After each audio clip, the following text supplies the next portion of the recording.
नौकरी। एक नौकरी क्या क्या करवा सकती है? जो नौकरी करते हैं वो जानते हैं कि जिम्मेदारियों के अलावा भी बहुत कुछ करना पड़ता है, मगर जब नौकरी जाती है तब उसके लिए हर उठापटक, हर जद्दोजहद छोटी लगती है।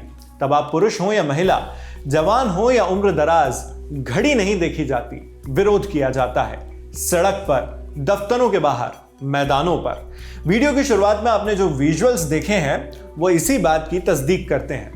मेरिट में हम आए हैं तभी तो नौकरी पाए हैं। इस तरह के नारों की तख्ती लिए देर रात सड़क पर जो महिलाएं और पुरुष बैठे हैं वो शिक्षक शिक्षिकाएं हैं। जमीन पर हाथ पटकती, तालियां पीटती, नारों की गूंज के साथ इन टीचर्स की यही गुहार है कि इन्हें नौकरी पर बहाल किया जाए। ये टीचर्स परेशान हैं क्योंकि उन्हें नौकरी से निकालने का आदेश आ चुका है। बहाली की मांग लिए इस प्रदर्शन के बीच भारी बल के साथ पुलिस भी पहुंचती है। कुछ देर बाद यही पुलिस बल प्रोटेस्ट कर रहे टीचर्स को वहां से उठाकर ले जाता है।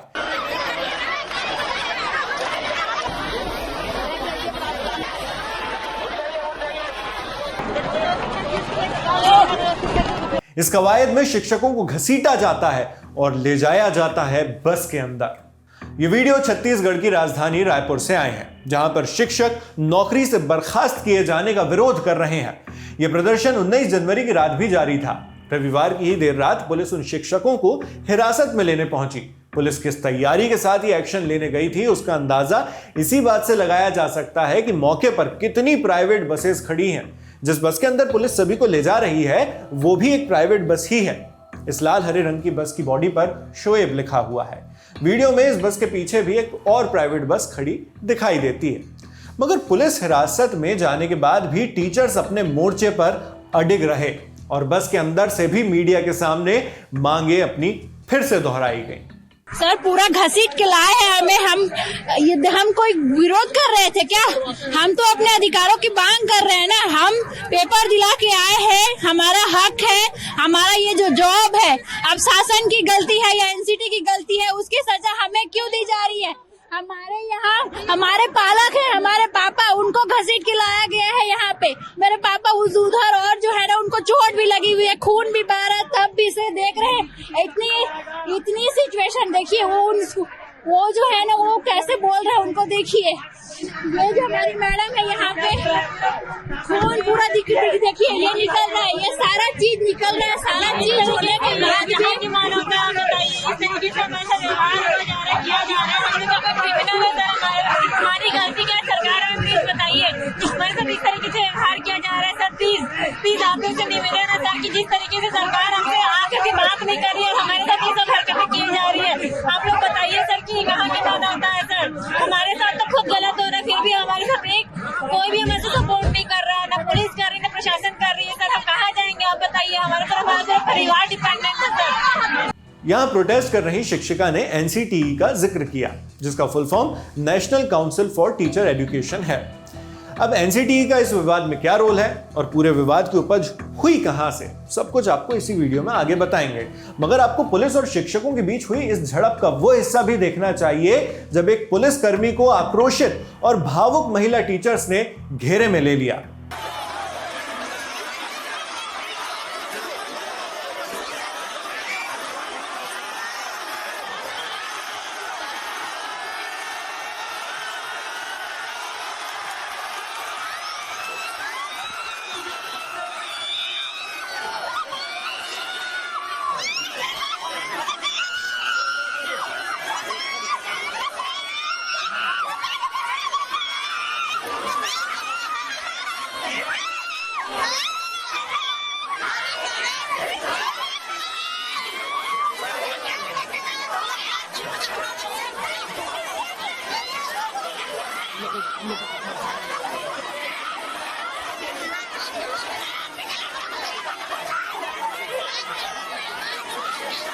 इसी दौरान टीचर्स का रोष और उनकी वेदना चरम पर थी। टीचर्स चीख रही थी, चिल्ला रही थी, जोरों से विरोध कर रही थी पुलिस के इस एक्शन का। हालात ऐसे बिगड़े कि कुछ प्रदर्शनकारियों की तबीयत भी बिगड़ने लगी।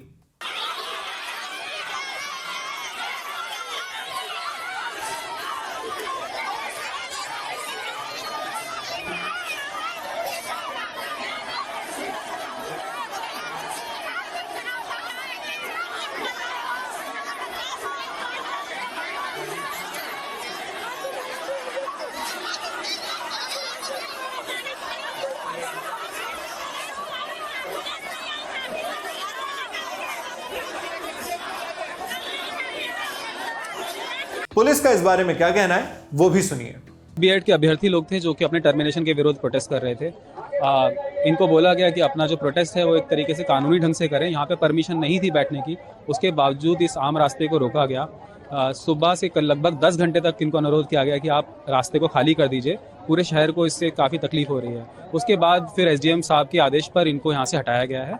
जो प्राथमिकता थी वो इस रास्ते को क्लियर कराने की थी। यानी पुलिस का कहना है कि वो टीचर्स पर ये एक्शन इसलिए ले रही है क्योंकि उन्हें एसडीएम के आदेश मिले हैं। बड़ी अजब बात है। सारी बात फिर वहीं आ जाती है, नौकरी पर। कुछ लोग प्रदर्शन कर रहे हैं क्योंकि उनकी नौकरी जा रही है और इस प्रदर्शन को हटाने वाली पुलिस भी अपनी नौकरी की ही ड्यूटी बजा रही है, आदेश को मानकर, उन आदेशों का पालन करके जिन्हें जारी करने का हक प्रशासन के टॉप अधिकारियों के पास है और सत्ताधारियों के पास। खैर, अंत में मान मुअव्वल के बाद प्रदर्शनकारियों से लाउडस्पीकर पर गुहार लगाकर उन्हें बसों में बैठाया गया। शिक्षक बस में जाकर बैठने तो लगे, लेकिन विरोध के स्वरों के साथ। मगर दिक्कत क्या है? क्यों इन टीचर्स की नौकरी गई? सरकार से शिक्षकों को क्या शिकायत है जो इस ठंड के मौसम में भी उन्हें इतनी रात को सड़क पर डटाए हुए थी?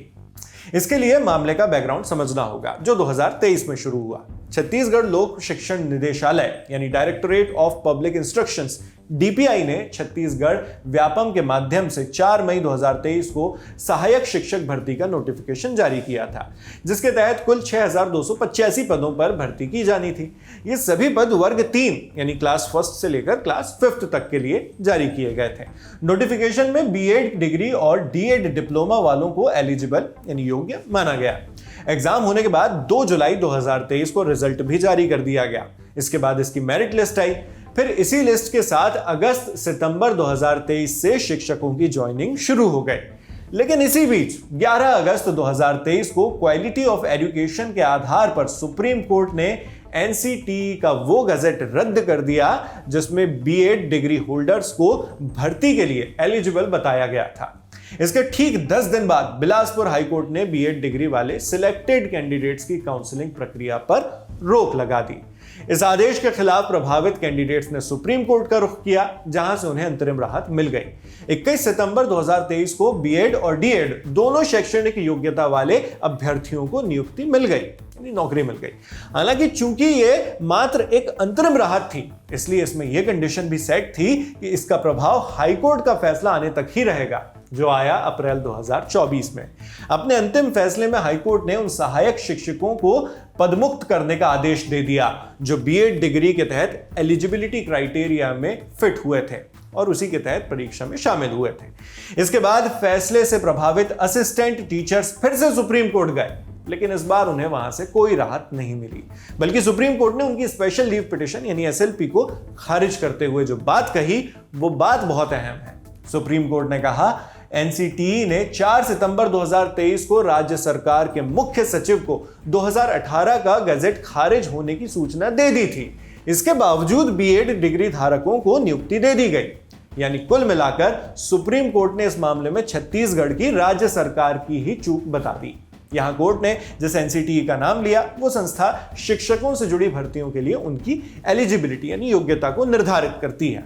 एनसीटीई ने साल 2010 में प्राइमरी स्कूल में एजुकेशन के लिए केवल डीएड डिप्लोमा धारकों को एलिजिबल माना था, मगर चूंकि उस वक्त देश में पर्याप्त संख्या में डीएड वाले कैंडिडेट्स मौजूद नहीं थे, इसलिए केंद्रीय विद्यालयों ने इसका विरोध किया।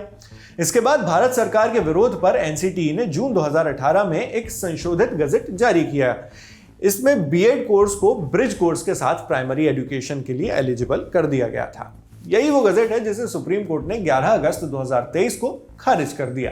अब छत्तीसगढ़ हाईकोर्ट के दिसंबर 2024 वाले जजमेंट के बाद 2897 सहायक शिक्षकों की नौकरी खतरे में आ गई है।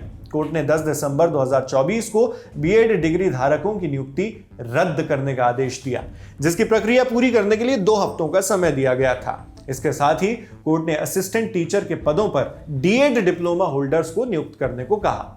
फैसले से प्रभावित शिक्षक अब सरकार से समायोजन यानी एडजस्टमेंट की मांग कर रहे हैं। अलग शब्दों में कहें तो ये शिक्षक चाहते हैं कि उन्हें शिक्षा विभाग में ही अन्य खाली पदों पर बहाल कर दिया जाए। ऐसा ही कुछ सुझाव बिलासपुर हाईकोर्ट ने भी दिया था। 6 नवंबर 2024 को कोर्ट में डीएड पक्ष की तरफ से दायर की गई याचिका पर सुनवाई चल रही थी। इस सुनवाई के दौरान जस्टिस नरेंद्र कुमार व्यास की बेंच ने कहा था कि किसी की नौकरी छीनना समस्या का समाधान नहीं है। बेंच ने बीएड डिग्री वाले शिक्षकों को वर्ग 2 यानी क्लास 6 से क्लास 8 तक के शिक्षक पदों पर समायोजित यानी एडजस्ट करने का सुझाव दिया था। साथ ही उन्होंने कहा ये सभी अभ्यर्थी चयनित हैं, मिडिल स्कूल में शिक्षण की योग्यता रखते हैं और इन्हें 1 साल का शिक्षण का अनुभव भी है। हालांकि यह महज एक सुझाव था, कोई आदेश या निर्देश नहीं, इसलिए इस सुझाव को मानना न मानना सरकार के हाथों में है। तो क्या सरकार ने सुझाव मान लिया? जवाब आप जानते ही हैं। अगर सुझाव मान लिया होता तो शायद ये सहायक शिक्षक 26 दिनों तक लगातार प्रोटेस्ट नहीं कर रहे होते और शायद सरकार को इतना भारी पुलिस बल भी नहीं लगाना पड़ता इन शिक्षकों को हिरासत में लेने के लिए। न ही इन कपा देने वाली सर्दियों के बीच देर रात हुई ऐसी किसी झड़प की तस्वीरें हम देखते। आगे भी इस मामले में जो अपडेट्स आएंगे वो हम आप तक इसी तरह पहुंचाते रहेंगे। आप इस खबर पर क्या सोचते हैं हमें कमेंट बॉक्स में लिखकर जरूर बताएं। आपके लिए जानकारी जुटाने में हमारा सहयोग किया था हमारे साथी प्रशांत सिंह ने। मेरा नाम है शेख नावेद, कैमरे पर मेरे साथ है रमन और जिन साथी ने इस वीडियो को एडिट किया है उनका नाम भी आप डिस्क्रिप्शन बॉक्स में देख सकते हैं। देश और दुनिया की खबरों के लिए आप बने रहिए दी लल्लन टॉप के साथ। शुक्रिया।